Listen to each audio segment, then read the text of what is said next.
जोंहानि हिनजावा फेसबुकआव लोगो मोननायमोन आरो थारमाने बै सिख्लाखौ सिख्ला नङा जेनेबा हाबा जाखानाय हिनजावानो उनाव लाबाय इखौ जेनेबा हाबा जानायखौथ' हिनजाव नालाय बेनिफ्राय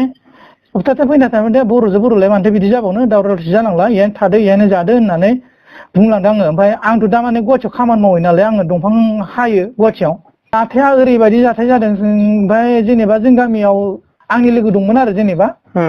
ओमफ्राय बिदिनो दुगैनो थांदोंमोन दुगैनो थांनायावबो बिदिनो मानसिफोरा दावराव खालामबाय दुगैनायल'दो जेनेबा जोंनिया दारागावआव दुगैनो थांदोंमोन आरो जेनेबा बेफोरावनो बिदि बदनाम जालांबाय आरो दुगैनायल'आवनो हेल' सार औ मा होनो माबोरै जादोंमोनलाय अबे गामिनि मानि आङो जाहैबाय बाक्सानि थाना मुसुलपुर ओमफ्राय पस्ट अफिस दिहिरा गामि सिब्रुबारि ओमफ्राय थारमाने सिब्रुबारि आरोना औ सिब्रुबारिनि जेनेबा ओमफ्राय मैयाहाय बिदिनो जोंहा नांलाय खमलाय गैयामोन आरो जेनेबा न'आव नांलाय खमलाय बिदि गैया थारमाने इयो बाजाराव आं थोनहरदों आरो सान्दुंबो गोसा नोंनो थांना फैदोलै बिदि होनना बुंदों थारमाने अबे बाजाराव निकासि नङा जोंना नै दुमनि औ मैया ओमफ्राय रबिबारमोन नालाय ओमफ्राय बे बाजाराव थांबाय बाजाराव थांनानै गथ' सानै दङ जोंहा हिनजावसा गथ' सासेया नै दसाव रानिं जाबाय दङ जाथ'वाखै ओमफ्राय सासेया नै बोसोरबो हाबबाय दङ ओमफ्राय बिसोर सानैनो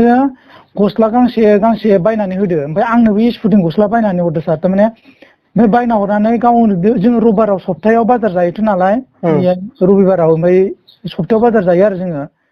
बाजार जानानै गावनो बाजार साजार खरस खालामखांजोबनानै जोंहानि आइबो दं आरो जेनेबा आइ माने आंनि बिखुनजो गिदिर बिखुनजो दं ओमफ्राय बेनो मनाखौ होथ'दो आइनो मनाखौ होथ'नायाव ओमफ्राय मनाखौ होथ'नायाव ओमफ्राय जोंहानाव थाइलेण्ड मागुर एंगारनाय दं थारमाने फुख्रियाव थाइलेण्ड मागुर एंगारना दोननायाव ओमफ्राय र' आं ना खिलायनो थांनि बिदि होननाय मानसियानो दिनैसिम गैया दाबो गैया बेसे गोबाव जाखो मैयानो जादों घटनाया मैया 11थानिफ्राय जादों माने नोंसा बिखुनजोजों नोंनि हिनजावजों बाजार खालामनो थांदोंमोन जाहैबाय औ इसोरो बाजार खालामनो थांदोंमोन ओमफ्राय जोंहानि बिखुनजोआ एख' मिथिया थारमाने ओमफ्राय दुमनिनिफ्राय गोमाबाय औ सार ओमफ्य जोंहानि बिखुनजोआ सोरनावबा आलासि जानो थांदों खोमा आलासि जानो थांनाय नङा सार थारमाने जोंहानाव सासे जेनेबा बै क'क्राझारनि बिसिना थानाया माबा गोलैयो खोमा मा होनो बङाइगाव गोलैयो ओमफ्राय बिसिनि बाजार जायो बिसोरो र' बाजार नामखौ बावलायलांबाय आङो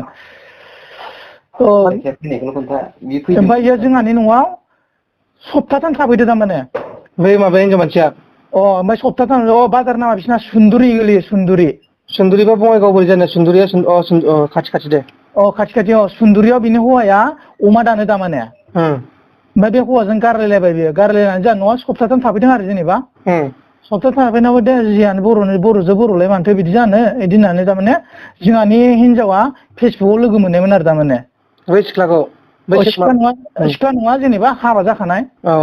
हिनजावानो उनाव लाबाय इखौ जेनेबा हाबा जानायखौथ' हिनजाव नालाय बेनिफ्राय सप्तासे फैना थारमाने बर'जों बर'लाय मानोथो बिदि जाबावनो दावराव दावसि जानांला इयानो थादो इयानो जादो होननानै बुंलांदों आङो ओमफ्राय आंथ' दा माने गुवाहाटियाव खामानि मावो नालाय आङो दंफां हायो गुवाहाटियाव मा जायगायाव आङो नैबे सनापुराव थायो आङो दा सनापुरावनो दंबा आं सनापुरनिफ्राय नै दाख्लै दावराव जानायनिफ्राय आं दा न'आव फैबा गथ' सानै दं नालाय ओमफ्राय बिदिनो बै दाख्लै रबिबार खालि ओमफ्राय बिराद गिदिर दावराव जाना थांदों थारमाने महिलाफोर फैलायनाय माबा फैलायनाय बै हिनजाव थाफैनायनि थाखायनो बिदि दावराव जाना थांदों थारमाने ओमफ्राय आं गैयामोन नालाय गैयियाव बेनिफ्राय बिदिनो दाख्लै रबिबार खालिखौ आं मंगलबार खालि दोनहैदों ओमफ्राय दिनै रबिबार जाबाय नालाय दाख्लै रबिबार खालि सप्ता खनसे ओमफ्राय दिनै मैया रबिबारमोन नालाय दिनै समबार रबिबार खालि इसोर दावराव जादों बेनिफ्राय मैया रबिबार बिदि सप्तासे जाबाय बेखौ ओमफ्राय दाख्लै थांनाय मंगलबार खालि आङो दुमनिसिम दोनना फैदों आंखौ ओमफ्राय दुमनिसिम दोनना फैनायाव जाहैबाय मा मबाइलनि फैसा हरनो दङ ओमफ्राय मबाइलनि फैसा हरनो दङ बिदि होननानै बुंहरदों ओमफ्राय इयो फैनानै जोंहानि हिनजावा मुसुलपुर एरियाखौनो गिदिंनो रोङा थारमाने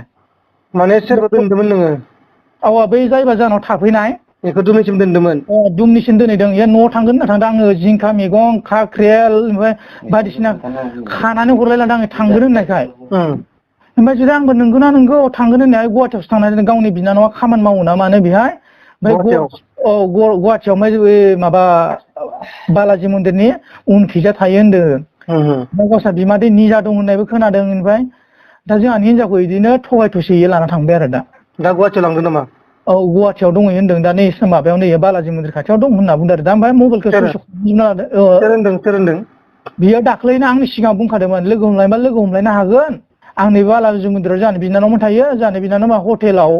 माबा खामानि मावो होनदों हटेलनि माबा साहा फुदुंनाय ना मा मावो होनना बुंदों थारमाने नङा ओमफ्राय बालाजि मन्दिरनि उनाव दं होननानै सोर खोन्थानाय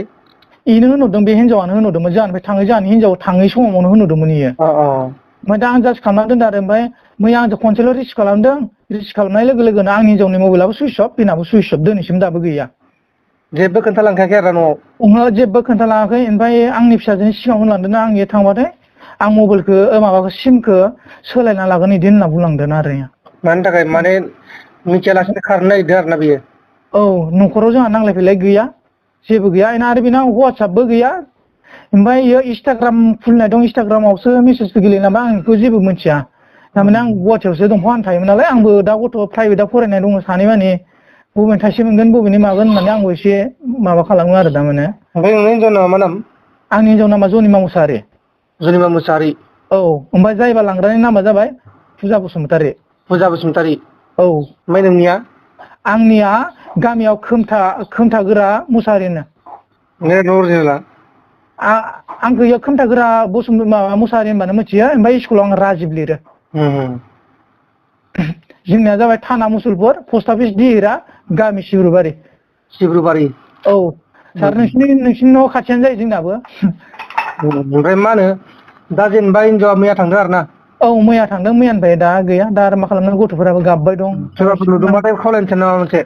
औ आं सोरबाफोर नुदोंबा खावलायफिननो नांगौमोन आंनो हिन्जावखौ नांफिनगौ दा गथ' गथायनि मोखांखौ नुना फैफिनथों बिदि सानदोंमोन आरो आं थारमाने बै माने लांफाग्राया सिगां खारग्रोदों जाहैबाय लांफाग्राया बेयो क'क्राझार एरियानिखा ओमफ्राय सिगांनो हौवा गारलायखानायखा नङा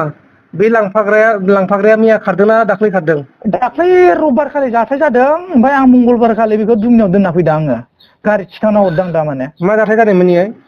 जाथाया ओरैबायदि जाथाय जादों ओमफ्राय जेनेबा जों गामियाव आंनि लोगो दंमोन आरो जेनेबा ओमफ्राय बिदिनो दुगैनो थांदोंमोन दुगैनो थांनायावबो बिदिनो मानसिफोरा दावराव खालामबाय दुगैनायल'दि जेनेबा जोंनिया दारागावआव दुगैनो थांदोंमोन आरो जेनेबा बेफोरावनो बिदि बदनाम जालांबाय आरो दुगैनायल'आवनो ओमफ्राय आरो बिदि बदनामखौ लानानैसो जोंहानि हिन्जावखौ बिदि सिरि सिरि लांखो माखो ना माखो हारसाबो रोङा मुंबो रोङा आं आरो सानदों आरो जेनेबा बुथारखोमा जाबाय बायबा जोंनि बर'आ ओरैनो बुथारखोमा जाबाय बायगासिनो निउस मानि नुगासिनो गोसोआव साननाय दं आरो आंहा दा माने गथ' सानैखौ लानानै माने गाव खारनानै प्लेनिं खालामखानानै नोंबो रबिबार खालि फैनानै बिदि जानांगौ आरोना मैया रबिबार ओमफ्राय गथ'नो गस्ला गांसे बायदो गथ' सानै गस्ला गांसे बायदो आंनो गस्ला स्पुटिं बायना होलांदो ओमफ्राय बाजार खालामना होलांदो अमा बेदरबो बायना होलांदो ओमफ्राय आङो 28 बार ना मा फन थुदोंमोन 28 बार फन थुनाय लोगो लोगो सुइस अफ ओमफ्राय सासेखौ हमना मोन्दोंमोन ओमफ्राय कलखौ रायलायदोंमोन आरो रायलायनाय लोगो लोगोनो ओमफ्राय दसे थानानै मबाइला सानैनाबो सुइस अफ गैया दा ओमफ्राय माबाखौ माल माथाखौ सोर लाबोखो बाजारनिफ्राय आंनि बिखुनजोआनो लाबोबाय आंनि आइयानो जेनेबा आंनि बिखुनजोखौनो इयो निजिनि बिमाखौनो थगायलांदो ओमफ्राय नोङो मनाखौ लाथ' आं ना खि लायनो थांनि आङो बिदि होननाय मानसियानो फैयासै थारमाने फुख्रियाव ना थालिर मागुर दं ना दाख्लै होदो नालाय आङो ना खि जायो नालाय होनबा ना खि जायोबा ना खि लाफादो ओरैनो बाजारफोराव ओरैनो मोनखायोलै थालिर मागुर जागोन होननायखाय बिदिनो लायनो थांफैनाय फाजिनो गैया मानसियानो गायबखा